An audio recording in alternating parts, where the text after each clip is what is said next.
Hello, today is June 8th, 2019. I'm sorry if somebody gets two videos, but I recorded this once and it just wouldn't upload. Maybe it'll upload an hour from now, but I decided to re-record it. The last call I had was that we had lower targets, and unless we gapped up smartly, they should print. We gapped up smartly, so they were canceled before the open. We have a long-standing target of 28.7566, and that printed and was the support level. We have mixed signals for Monday's trade. It's negative when you gap up and trade all day and you can't close over this really high, but it's positive that we dropped all day, couldn't take out the early low. Commonest way for this to be resolved is to gap and promptly move outside the range. I think the odds favor us gapping up for a number of reasons. One is the resolution of the Mexico tariff issue. The other is we have a higher optional target. The MEJT sell signals already had its target print. Monday's pattern is the one with the early high, tends to be a rally day close near the high. Catch is if it doesn't, drops in a straight line. We had said that if the alternate count was right, we could see 28.75. We've blown right through that, so we have to look for other numbers.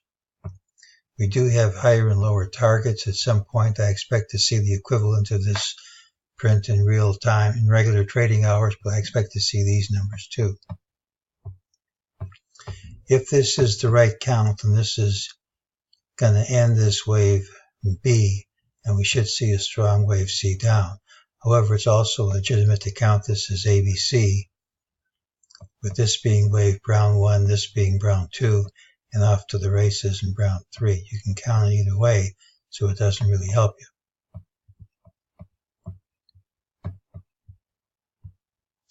The rally we had was right to a trend line resistance area. Usually when that happens, you either gap over resistance or resistance wins. This is quite a remarkable move here. 156 handles from late Monday into early Friday, but really all we have to do to continue the rally is to gap over this line. The news about Mexico and the higher MEJT target and a daily pattern which is usually positive, I think that's not too hard to do. However, I don't think we'll rally to a new high here. I could see us going as high as 29.18, although that's not the only number. Problem with continuing the rally here is people are purchasing calls at an extremely high rate. These option players are usually wrong. And the NASDAQ McClellan oscillator is at its upper Bollinger Band. Usually it goes through and then reverses and that marks a top. If we do stop right here, I can explain it because it's strong resistance. Who knows what will happen between now and Monday. But I still think the odds favor gapping up, but not rallying a lot more than that. So for Monday, we have the pattern with the early high. Commonest thing is to gap outside the range. I think it'll be higher, but I don't think it'll take us to new highs, although I could see 29.18 among other numbers. And that's today's call.